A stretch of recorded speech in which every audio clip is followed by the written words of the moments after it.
ধুনীয়া ৰিলছ আপোনালোকৰ কাৰণে ঘৰৰ পৰাই। এইযোৰ হৈছে পিয়ৰ মুগাৰ খুবেই ধুনীয়া যোৰা, আৰু এইযোৰা আমি কমপ্লিটলি DMC সূতাৰে কৰিছোঁ। এতিয়া ৰাতিকৈ কাটি উলিওৱাৰ কাৰণে আপোনালোকক ভাবিলোঁ ৰিলছতে অকণমান বনাই দেখুৱাওঁ। এইফালে হৈছে পটি, চিম্পল গহীন, বহুত ষ্টেণ্ডাৰ্ড বুলিয়ে ক'ব লাগিব, ধুনীয়া যোৰা। কিন্তু ইয়াৰ ব্লাউজ পিচটো বহুত ধুনীয়া। এইফালে হৈছে মেখেলাখন। এইফালে কিন্তু চাদৰখন অকল 3টা লাইন বুটা, তাৰপিছত এনেকৈ বুটা।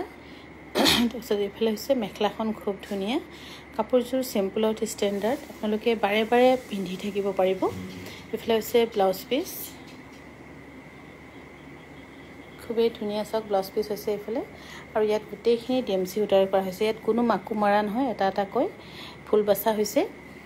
আৰু এইফালে হৈছে আচাৰ বনাইছিলোঁ, আজি 46 ইয়াৰ্ছে হ'বগৈ। আৰু জীৱনত এবাৰো আচাৰ বনাই ভালকৈ বনালেও কেতিয়াও ভাল হৈ নাপালে। হয়তো মোৰ হাতত আচাৰ নহয় বা মই বনাব নাজানো, কিন্তু আজি 3 দিনমান হ'ল এনেকৈ কাটি থ'লোঁ। ক'লোঁ ৰশ্মিক তেল দি ভাজিবি, কিবা কিবি চবৰ পৰা সুধিলোঁ, কিন্তু আজি আকৌ আহোঁতে মোৰ ৰাতি নিজে 8:30 9টা বাজি গ'ল।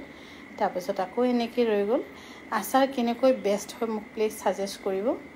মই মানে কেতিয়াবা বনাবলৈ লওঁ, কিন্তু নহয়, কিবা এটা খেলি মেলি থাকি যায় আৰু।